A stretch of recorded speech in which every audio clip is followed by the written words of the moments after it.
Hi, welcome to Someone Else's Movie, the original podcast where an actor, writer, director, or nebulous industry figure gives a little love to a movie they didn't make. I'm Norm Wilner, I'm a programmer at TIFF now, and this is the other thing I do. My guest this week is Emer Reynolds, an editor and documentary filmmaker whose credits include cutting Patty Brannick's wonderful I Went Down, Connor McPherson's The Actors, Neil Heary's Small Engine Repair, episodes of Shameless and Funland, and plenty of other projects. Her documentaries include Cuba Was Here and The Farthest, which won the Emmy for Outstanding Science and Technology Documentary in 2018. Emer's first dramatic feature, Joyride, pairs Olivia Colman with newcomer Charlie Reid for a story about two very different people, a new mother and a teenage runaway, who find themselves traveling together through the Irish countryside under duress. It's available on digital and on demand across Canada today, and it's awfully charming, and you should check it out. Emer picked Arrival, Denis Villeneuve's Oscar-winning 2016 genre drama starring Amy Adams as Louise Banks, a linguist who's recruited by the US military to moderate first contact with an extraterrestrial race, and soon finds herself tasked with deciphering not just an alien language, but its implications for her future, and maybe the future of everyone on Earth. Have you seen Arrival? You should see Arrival. This is Someone Else's Movie.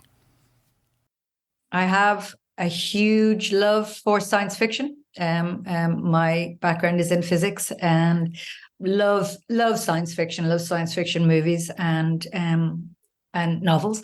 And what I'm looking for, or what I'm interested in, or what I particularly enjoy about science fiction is that it affords these huge themes, these really interesting ideas about what it means to be human, or what our experience is of the universe, in a kind of a non-realistic way. You know, you might be out past the limb of Orion or whatever, you know, you're in a space. But what I don't like is, or what I'm really looking for, is films that treat that with the intelligence and the respect and the depth that it calls for, you know. And Arrival is that with bells on, as far as I'm concerned. It really takes this huge themes to do with time and distance and grief and love and communication, and can we ever, you know, understand another, and deals with it in such an intelligent, calm, measured, trusting, watchful way, you know. And so I love it on story terms, I love it on thematic terms, I love it on the quality of its approach to the ideas. And as a filmmaker, I love it in every other way too. I love the look of it. I love the music. I love the sound design, the costumes, the editing. You know, it's a huge favorite of mine, and a repeat viewing favorite. You know, that's one of the glories of it, I think, as a film. Oh, it's absolutely designed to be revisited and revisited. The fun thing about Arrival for me was watching the rest of the world discover what Denis Villeneuve does, because I had seen his earlier films, the ones that no one remembers. I think they're on the Criterion Channel now in North America, but his first two films, August 32nd on Earth and Maelstrom, are tiny little Quebecois meditations on fate and chance and destiny and mysticism and the unknowability of other people as much as the unknowability of the universe. They're cosmic in a tiny, tiny way. Have you had the chance to catch up to them? Have you ever seen them? Yeah, before I saw Arrival, I'd seen all of them. Oh, good for you. Yeah, a big fan, and a big fan of, I wasn't a huge fan of Prisoners, ironically, but I loved Enemy, I loved Polytechnique, August 32nd. Yeah, you know, so, you know, was so excited when I heard he was making it, to see, you know, how much of that lower budget, perhaps, or indie auteur sensibility how much of it he'd retain and translate into this bigger, because he'd made Sicario just before as well, but that was a bigger canvas too. But you know, and now he seems to be making exclusively sci-fi, so he's he's my guy. Yeah, he's where he's always wanted to be, I think. And the novelty of watching him break on the world stage. I mean, I remember when Prisoners came to the festival, it was the same year as Enemy, and these were just like, they were arguing with each other about who he was going to be, where he was going to go as a filmmaker. And then he made Sicario, which, again, of course, right? I mean, a studio offers you that opportunity and you take it, but he makes it tactile and physical and strange and rhythmic. Yep. It's his thing. And then Arrival just shows up. And it's the movie he it's a movie he had already made, really, in a strange way. The whole aspect of revisiting your past self and present self is happening in the movie, because it is sort of what, Polytechnique actually factors in quite a bit as well, with the perspective shifts and the isolation and the sense of being alone with yourself in the worst moments of your own life. And on Sundays, the way it kind of, it's kind of tracking back to this origin stories and, the slow reveal. And, he had definitely, and isn't it wonderful to see a filmmaker coming out of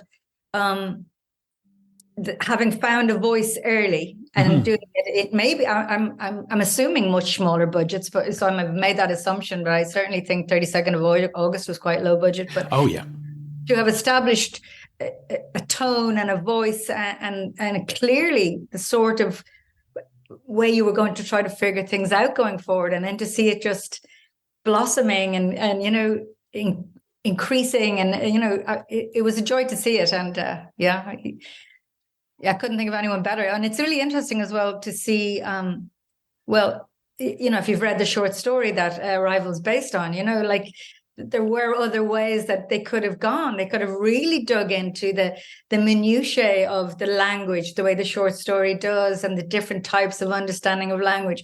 But they understood very early what was the heart of it. This woman's story, this woman's grief, and how it would tie into this huge international moment, of aliens arriving. Yeah, and to that end, we have it was the one thing in the film that wasn't nominated for an Oscar, if I remember correctly, which is Amy Adams not getting a nomination for Best Actress, when it is quite possibly the performance of her career. I mean, I remember seeing it in a screening. All my memories are now TIFF memories, which is kind of bizarre, but that's where I saw it. That's where most of his movies have premiered, in Toronto. And I saw that and Nocturnal Animals exactly 12 hours apart. Wow. Arrival was screened for the Toronto Press at 9:00 at night. The next morning we saw Nocturnal Animals. Two absolutely different performances. And the nature of Nocturnal Animals, which I'm not a fan of, is that she's sleepwalking. Amy Adams isn't sleepwalking through the role, but the character is sleepwalking through the world. And so she has to just turn herself off. And having just watched a version of Amy Adams who is engaged and alive, and then ultimately must dull herself to this future grief when you realize what's been going on, it's just this virtuoso turn. And of all of the things to be overlooked by awards bodies, and it wasn't just the Oscars, it happened all over the place. It was stunning to me that people missed the point that without her, there is no movie. I mean, I completely agree how extraordinary she is in it. And when as we're talking about it being a film that rewards second viewings and multiple viewings, you realize that the complexity of her performance keeps growing in your every viewing, because she's quite clearly having to play for the first viewing it pretty straight, that you are not straight, but like it's a straight line that you understand. In the past, she's lost a child, and this woman is carrying this grief forward into her future. And then multiple viewings where when you realize what has gone on, and then you watch it the next time. Now, every time she's responding to the flashbacks, flash forwards, now she's got this complex journey of play the grief, but also play the confusion, play the disorientation, and how to pitch that so beautifully.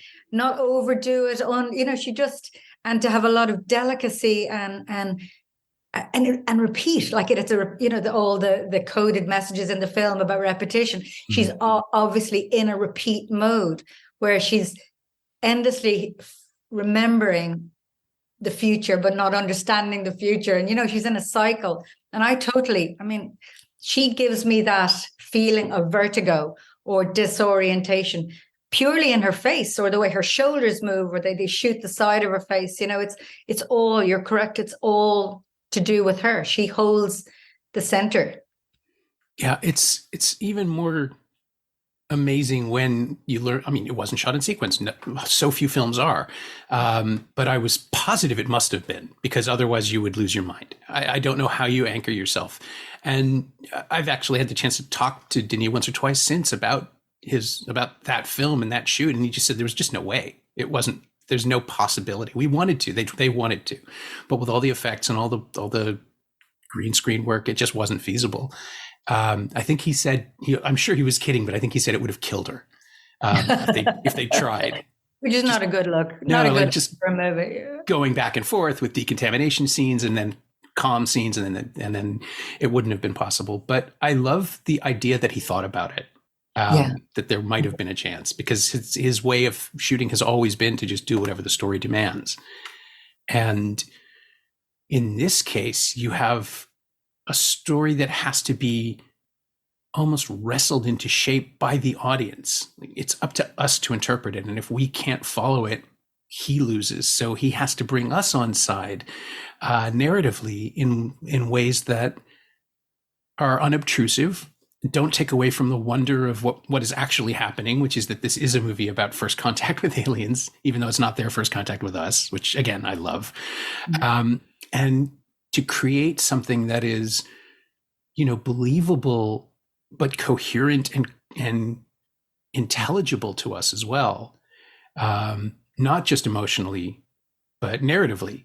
Isn't that the real, superpower of this film? That the magic trick they're playing in the structure, and the magic trick he's playing as an incredibly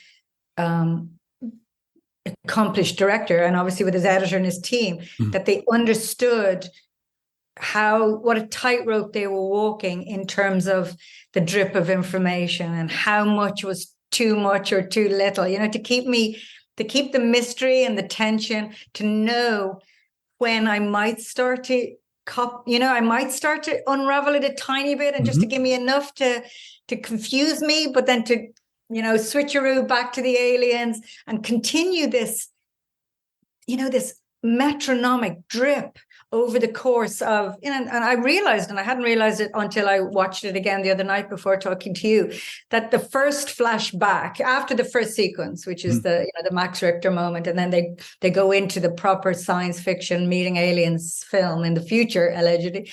The first flashback / flash forward is like about an hour in, like it's 50 or so minutes in, so it's not even as though they were doing it all the way along. They understand. That's the expert storytelling you're seeing.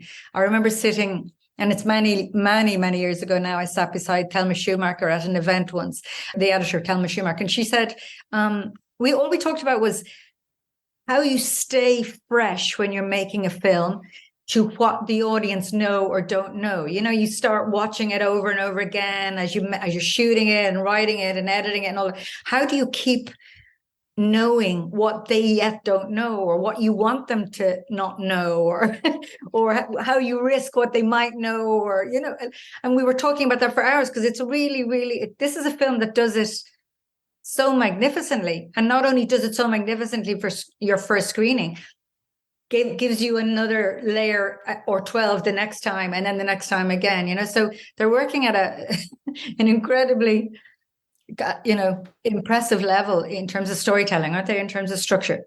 Oh yeah, I've never understood how some directors, John Sayles for example, can only edit his own films. No one else will. He won't work with anybody else. He just says he's never needed it. But I don't know how on a project like this, where, because not to be reductive, but Sayles very rarely plays with structure. Maybe Lone Star, that's the only one I can think of where he's really playing with what we know when we know it. So he's dealing with a novelistic straight line of character development, and I guess maybe that's what allows it. But something like City of Hope, which has so many moving parts, and he still manages to pop them in and make them all cohere. And then there's something like this where, you have to trick us, the viewer, and you know the secret. And not only do you know the secret, but you've lived with it for so long by the time you get to the set. Never mind by the time you get to the editing bay. To have fresh eyes and to have a sense of surprise it's the scariest thing I can imagine for something like this. I'd love to know how much it changed in the edit. I'd love to know if all those flash forwards, flashbacks were as written, or how much of it was an organic thing that they found their way through, because all that footage of her childhood and her life, the child's life, it feels like found footage, doesn't it? I mean, it feels like a half a beat here, a drip there, a tiny glimpse of something there, and that's his genius as a filmmaker in terms of the cinematography. It feels so light and so delicate, and like we just kind of happened upon it, of course, that as well. I mean, it's massively curated, but it has that feel, and that opening section with all the memory. I would love to. I've never managed to find anywhere that tells me. So if you're ever talking to Denis again, find out for me. How much of it was as scripted and as exacting as scripted, or how much of it was when they saw the glory of what they had with all the children, how they would lay it out. Yeah. Do you need to go out and find more of this footage? Do you even have a plan for what the film will look like when you start shooting? Because so much of it is going to be based on the performances that you get in the moment and the world that you're building. Yeah, I would collapse into panic before ever getting to set. But he has the confidence to bring you along too. And it was a surprise to me to realize that this is the film where he developed that sort of zero gravity camera thing that he does, which makes perfect sense because he wouldn't have had the opportunity to do it before. Yeah. But also the technology finally got there for him. I don't know if he could have made this movie 2 years earlier. Cameras wouldn't have been as glidey, and CG wasn't quite there. And the thing he does and it's his signature now of giant objects falling elegantly through the sky. Other people are now trying to do it and not getting it right, which I find absolutely fascinating. And I'm convinced that Bradford Young is doing something with mismatched descent, where you're watching the camera on some level, it's convincing you that it's trying to keep up with an object, the way that Spielberg's dinosaurs move in Jurassic Park. And that there's just something that can't be predicted, and the camera is just hoping it lands in the right spot. At least in Arrival. Yeah, and to have the vision to know that that's actually a bit like CGI, the way our brain and our eye knows what we expect it to look like, to understand that the camera would have that nature, But it's amazing when you talk about it, ginormous things traveling from the sky. I thought that the scale in Arrival was incredible. The size of the beautiful lens-like craft and the size of the alien when it's revealed later on. And then I saw the scale he was working with in Dune. Yeah. These massive craft, and then he pulls back and reveals they're just these tiny little landing craft that are the size of a planet. The actual spacecraft is massive, So it's really, really interesting. Even those ideas are to do with scale and all of that. Yeah, it's been such a pleasure watching him get more money. Because he can play. He'll do one thing in every movie, even something like Prisoners, which it's fine. It's the script is, I think, the issue. It's just too long. And then he'll still come up with ways to make you enjoy what Gyllenhaal is doing, because he makes it very clear very quickly that this character is the overactor, that it's not a performance that it's a performance of a performance. And I guess it's the same thing that I was talking about with Nocturnal Animals, where he can where an actor can plug themselves into something and indicate to us that they're in on the bit. But here in Arrival, the unreadability of so many of the actors, of so many of the cast, the characters, becomes a plot point. Mark O'Brien, who plays the turncoat soldier, he's excellent. He's great. He did the podcast for the home video release of Arrival, and so he was telling me, it's like, no, I'm a good guy. If you track it backwards, I'm actually trying to save everyone, and he's not evil. He's just too good at his job, and it's there. Like, you see it. He is not plotting in the film. He's trying to be helpful. He's just getting it wrong. He and one or two other characters that keep coming with him, they're all used in the film as brilliant misdirect. They'll often cut to them and go to them in a moment when she's just had a little moment of remembering, and it pulls your eye. You're like, oh, hang on, wait, what's going on over here? So you don't get the moment. That's what we're talking about, the genius of the structure, the genius of the storytelling. You don't get to relax into, and she looked a little, they just, it's the switcheroo again. They pull your eye over back to, the A line, the A story. Yeah. Not give you a chance to become sure-footed in your desire to unpack what you've just half seen or suspected you saw. But I loved him. I thought you're absolutely right. He plays it as, defender of the, and is he the guy that's on the call to his wife in it saying, oh, don't worry, it's all in hand. I think so. Yeah, I think so.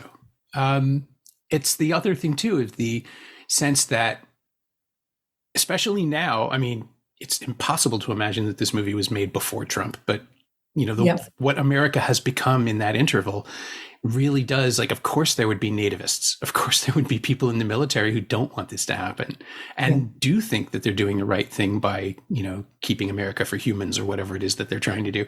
But the global sense of it plays out in such a beautiful, subtle way where that conflict is escalating in the background and really doesn't even enter into the story because we're so close on Louise, on Adam's character, that we forget that, oh, that's right, there's 6 others. This is not the only seed. There are plenty more, and the aliens are being so unforthcoming that a more paranoid government would have. I mean, this is like we're talking maybe 8 days after the balloons started being shot out of the sky, and that's what we perceive as a positive American government doing that.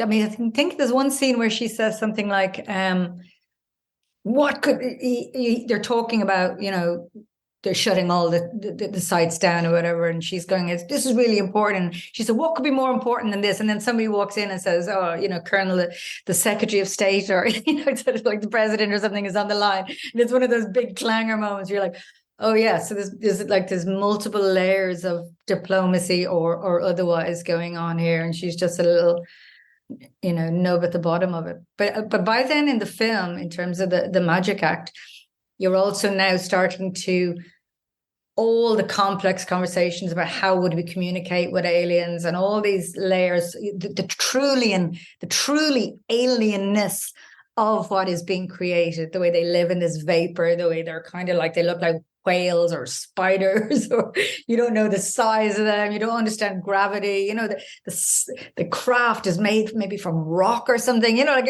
all of that alienness has just taken all of your eye. Is now starting to, amazing and huge and momentous as it is, you are now starting to zone back in on something tiny, which is this woman, this love story, this dead child, and the dialogue to do with little things being thrown away. She says, oh, I realized my husband left me. And he goes, oh, you were married? And you're like, oh no, and all that. Now I'm only want to know about this. And as I said, that's the magic act of it, isn't it? That actually at the heart of all of this huge story about reality and perception and time and vastness, and actually it's about love, it's about people, it's about connection. Yeah. And it doesn't feel reductive in the way that so many other versions of the story have felt. When it turns out that everything is connected and it's all about this story and it's your own self-enlightenment is the most important thing. All of these things are true, but the canvas is so expertly appointed that it works within those things. The only other movie I think of when I think of this sort of thing is The Abyss, which is an incredibly corny version of a love story because that's how James Cameron writes, but he uses archetype in a way that almost no other filmmaker can, and somehow finds a purity for his actors to just play the truth of these scenes. And in those moments, you don't go for metaphor. Like you'd be declarative and say what you're feeling and yell it very loudly across the ocean floor if you had to. And Arrival is so quiet that it allows the room for interpretation rather than the breakneck pace, even though the fate of the world is technically on the line 2 or 3 times now and in the future. Villeneuve's created a space for you to think about what you would do in this situation. Like he leaves room for the audience in a way that almost nobody else in genre does. Blade Runner is the same, and maybe not so much Dune, but it's because that story is so big and so mechanical in its motives. Or rather, that's not fair, but the mechanism of the first act is so essential to ending the film where it ends and all of that stuff. But But Blade Runner and Arrival particularly are movies that ask you what you would do and give you time to think about it, even as other things are happening. And I still don't know how he does it. He shushes you before you start. Shushes. Is that a verb? Yeah, like the intelligence and the trust he shows the audience, and allowing them to give them space to figure it out. I mean, that's why the film works so well. It's so watchful, it's so delicate, whilst addressing huge themes. It's still holding the line. It holds the line in terms of its central. So unlike Cameron, it isn't sentimental and declarative and, like a performative. It's actually it's pulling you right into something very, very intimate. And it does it in such a trusting way, or such a confident way, that you trust the filmmaker every step, and it's beautiful to watch.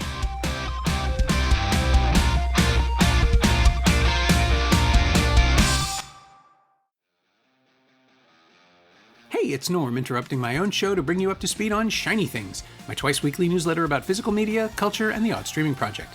Last week I wrote about MPI's 4K release of the Texas Chainsaw Massacre, and Arrow Video's wild Blu-ray limited edition of Sammo Hung's action comedy extravaganza, Millionaire's Express. It's a blast. Sign up for a 14-day free trial at shiny-things.ghost.io, or find a link at the Semcast Twitter account. Look, I have to write about movies, it's the law. Come check it out.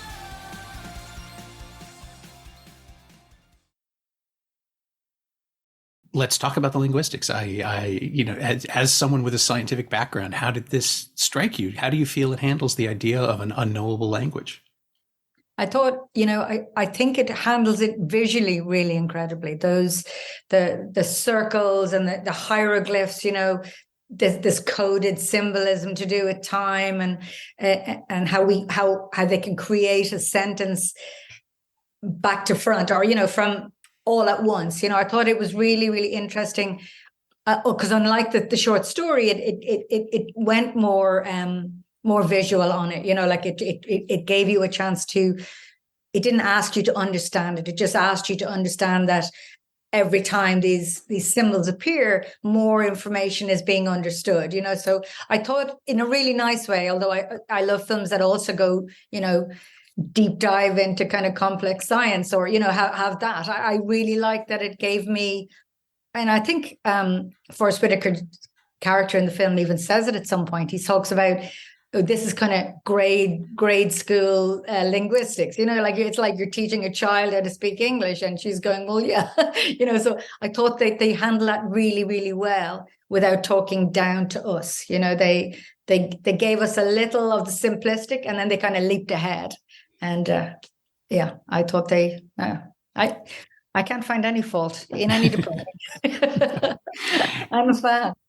It is something that, as a challenge, is, again, it's the kind of thing that you either fix onto the page or you never solve. And Eric Heiser's adaptation is so efficient and elegant at stripping out. And I'm assuming that Denis has something to do with this as well, that it's a collaborative work on this, even on the day of shooting, where you realize what you don't need and what you can deliver with just a nod or a gesture or an exasperated sigh, which we see a lot. And the larger metaphor of the story is about destiny, whereas the larger metaphor of the film is about not listening and missing destiny, which I find really, that is not something I got out of Ted Chiang's short story. And it's because you can't see the faces of people as they talk over each other. And that's what cinema does, or maybe, the stage. But certainly for a project like this, you need the camera to be right up in people's faces as they choose not to listen to each other. And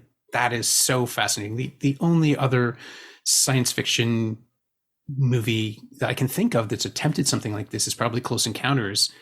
And in that movie, I find it so striking that there are no villains, that there are just people with different interests who don't listen to each other. And if they did listen to each other, everything would be fine. Arrival has a much bigger version of that problem, but it's so human that it plugs us right into the story. Yeah, it's Absolutely. I agree. Like the humanity of the story is and I guess he knows exactly what he's doing, that I'm going to take you on this journey into this philosophical and physical, like the nature of time. Like I'm developing a documentary about time. I mean, time would blow your head off.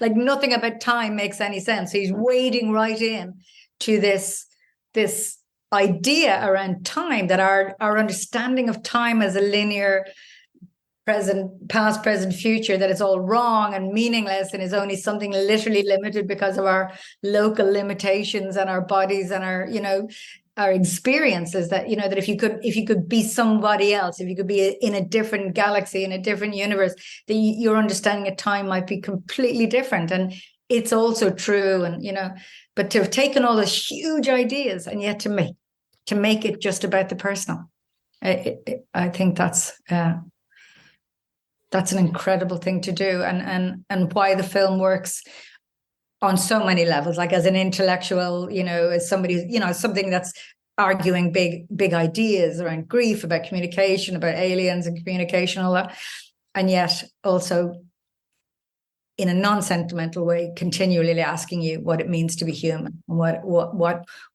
that central question that she asks: if you could see your life all the way from beginning to end, would you change it? Like at its core, what a philosophical question for a sci-fi film to be asking you, and and not answering for you. Yeah, which is also wonderful. It is. It's remarkable. I think now we're 7 years away from it, and I still don't think there's been anything like it, except Denis' other films, which I also find wonderful, that he's continuing down this. Like Dune was not totally my thing, but I get why he made it, and I understand its importance to him, and so I'm curious to see how he handles part 2. But at the same time, I kind of think this might be his masterpiece. It might be his masterpiece, but I would direct you to, and I'm sure you've seen them, Claire Denis' High Life is that's asking some different but same, profound questions about us. And also a wonderful Swedish science fiction film called Aniara. Yes. Yeah. Yeah, I love that film. Wading into that idea of time as well, like there's a moment of 5,000 years later, you're like, wait, what? I can't remember which chapter it is, but it's fairly early on in the film where in Aniara, just for people who haven't heard it, or haven't seen it, it's a story about a space arc between Earth and Mars that gets knocked off course within a week, I think, of launch, and never gets home. It's actually the serious version of Armando Iannucci's HBO series Avenue 5. Which struck me as, of course, he's seen that, and of course he would see the bureaucratic comedy of it. But in Aniara, the characters on board they never settle, because they're told that they'll be rerouted soon enough, and every attempt fails. And then there are chapter headings that tell you how far in you are, and it becomes a running gag. But the first one where I actually laughed out loud, because each chapter heading says, like the ship, the people, the spa, things like that. And then finally there's one that's like chapter 8, the cult. The cult's plural. And it's just like, okay, this movie has a sense of humor. It knows exactly what it's doing. Yeah. But, just big, heady science fiction films. And Akash Sherman, a Toronto filmmaker, made a movie called Clara, about the search for meaning in the universe as filtered through the lens of a relationship that doesn't make it.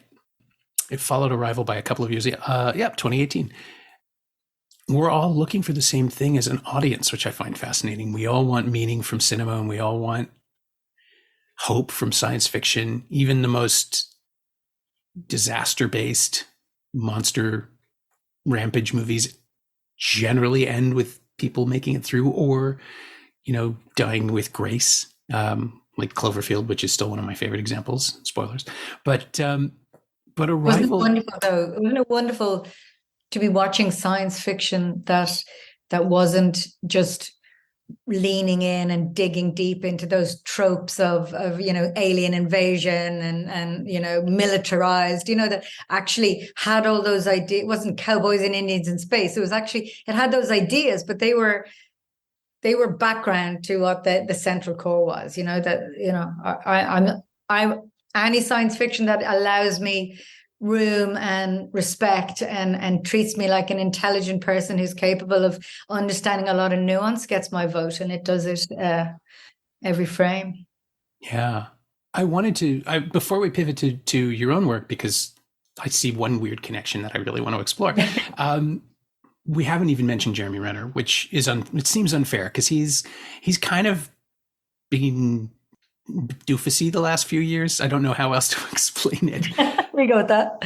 But as he's used here, as he's deployed as an actor and the role that he's been required to fulfill, I was so struck by how much complexity he brings in. Like, this is a guy who hasn't been asked to do this sort of acting for a while, you feel. And it's not just because of the Marvel thing, it's because a lot of the roles he took in the interim were also similarly undemanding. And here he is giving a full and thoughtful performance and never trying to steal the center. He's an expert supporting role.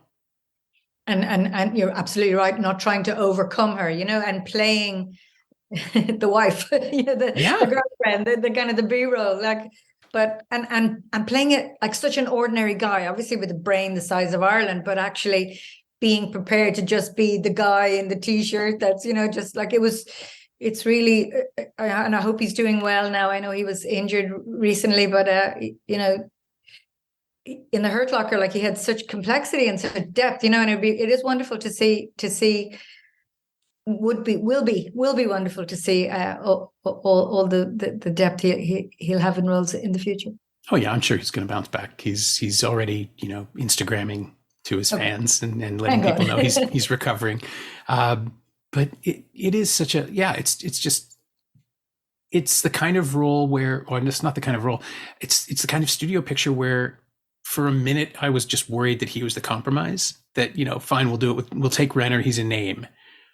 But he's right for this part, and he's good at stepping backwards and still showing us the growing attraction and the feeling, and to the point where the fact that he is the choice, right? As you say, he's the wife. He is the love interest and the object that she's chasing without knowing it. But it's a smolder that works. Like, he is getting closer to her as she is understanding his role in her life, and the mutuality of that is so sophisticated and fascinating.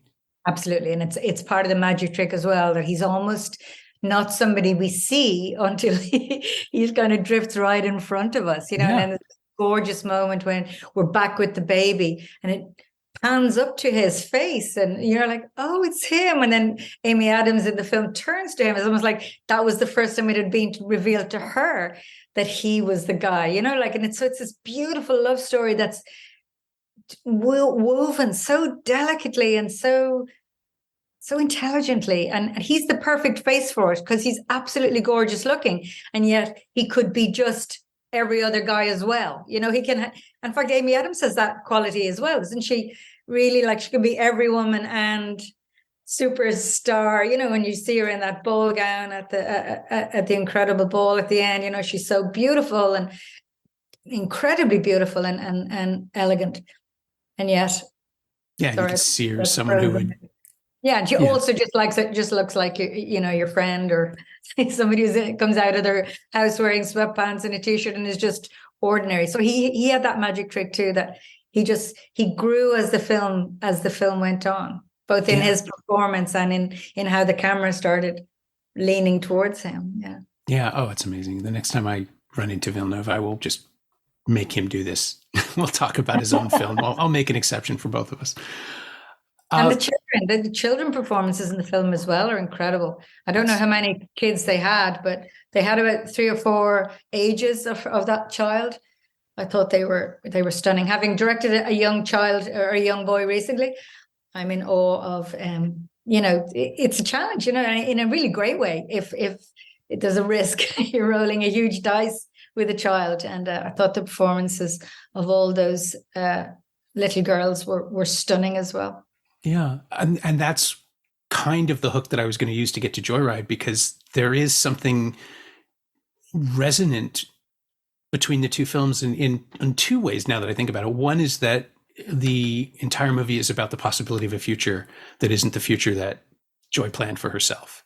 Yeah. And the other is the fact that Olivia Colman managed to carry an entire life in her performance with maybe 3 lines of dialogue about who she was before we met her. All of it is implied and inferred.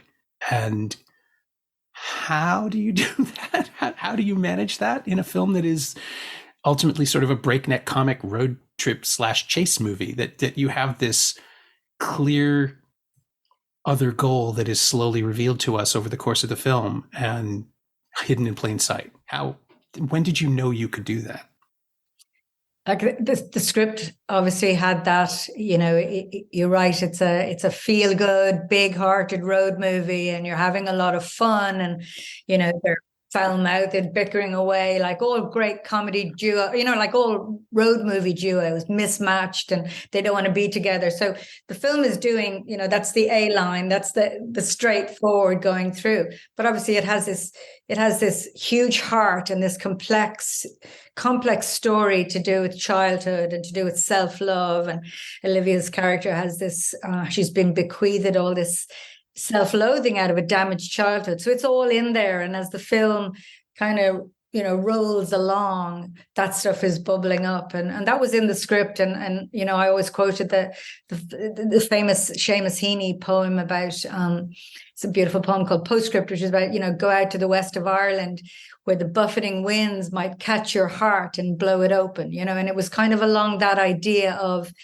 if we just stay with the center idea, which is this mismatched pair, and as they travel and as the the landscape changes, they change, then this other weight and heart and truth can just bubble out, can just kind of seep out. And obviously Olivia, she's a genius, and Amy Adams, I think, had some of that quality in Arrival too. This really, really courageous performance. She doesn't demand that you like her. She's quite happy in Joyride to be playing a role of a woman that people don't like. She's foul-mouthed, she's feisty, she's recalcitrant, she's not a people pleaser. And Olivia Colman, being the genius she is, she's really, really brave and capable of doing that without deviating. And she spoke to Charlie Reid, who plays the young boy Mully, and he tells the story of how she said to him, let's just be, we'll just be these two characters together, just really be it with me. And so she led him and kind of allowed him. So they came on set kind of fully formed. And, I didn't know if the magic act of allowing that seeping, that real truth and authenticity, real heart would seep out over time. But they were so committed to being, bowsies at the start and allowing you to judge them or not like them or whatever, and then allow the film to just turn, and it really does it as the story unfolds. They surprise you. They surprise you in their own vulnerabilities, and they surprise you in their own strengths. The little boy Mully reveals himself to be a dab hand with babies and with love and with love yourself, and this is all good, and basically is more mature and is more impressive than all the adults in the film. And I don't know if I answered your question. I think so. It's in there. Yeah, I mean the idea too of a kid who's preternaturally equipped to deal with adults who don't understand their own motivations and themselves. It's not a new one, but it's all about specificity when you tell these stories, the same way Arrival is. That was always Roger Ebert's dictum. A movie's not what it's about how it is about it.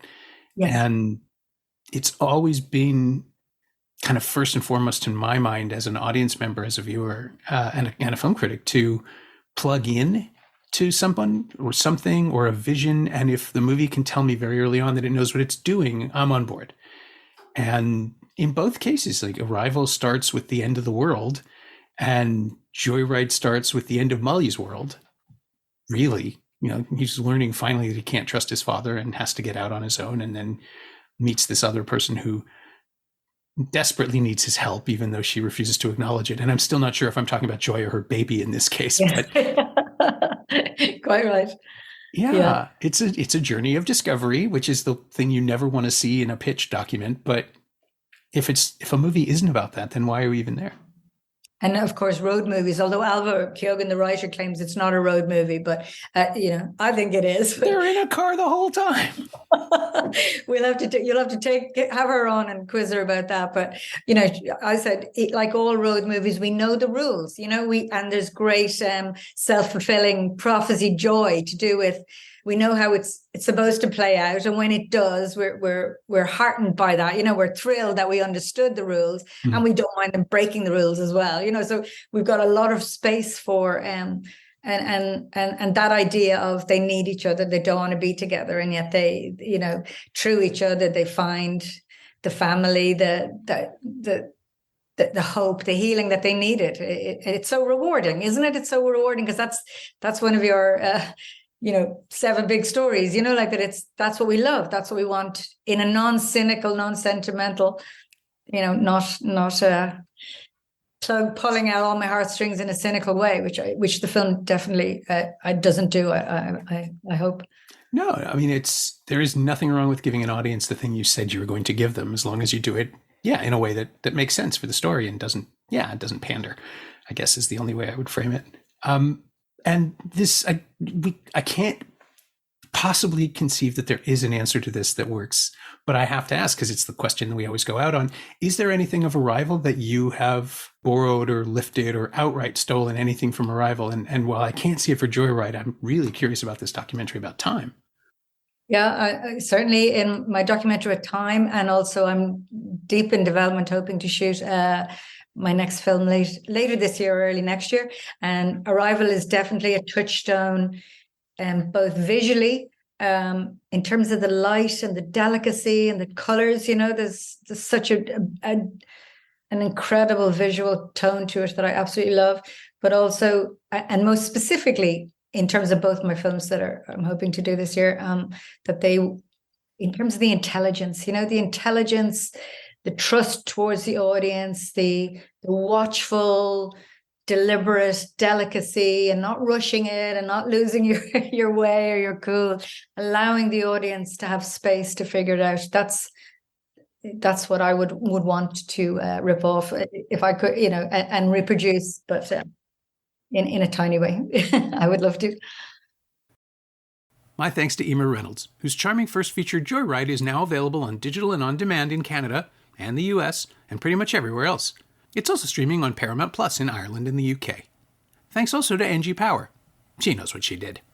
You can find Emer on Twitter at Emer P. Reynolds, all one word, and you can find Arrival on 4K Blu-ray and DVD from Paramount Home Entertainment and streaming on Crave in Canada and AMC Plus in the US. It's also available to rent or buy on various VOD platforms. As always, you can find me on Twitter at Norm Wilner, and you can find this podcast there at Semcast, SEMcast, and on the web at someoneelsesmovie.com. The first year of the show is still available for just $20 at payhip.com/Semcast. That's the first 52 episodes of Someone Else's Movie, 44 of which aren't currently available anywhere else. And check out my newsletter, Shiny Things, at shiny-things.ghost.io. I think you'll enjoy it. Our theme song is by The Last Year. If you like it, or the show in general, please say so. Leave a review wherever you've been listening. Every little bit helps. It truly does. And check out the other shows on the Frequency Podcast Network while you're doing that. Stay safe, watch movies, wear a mask if you go out, get your booster when you can. I'll see you next week.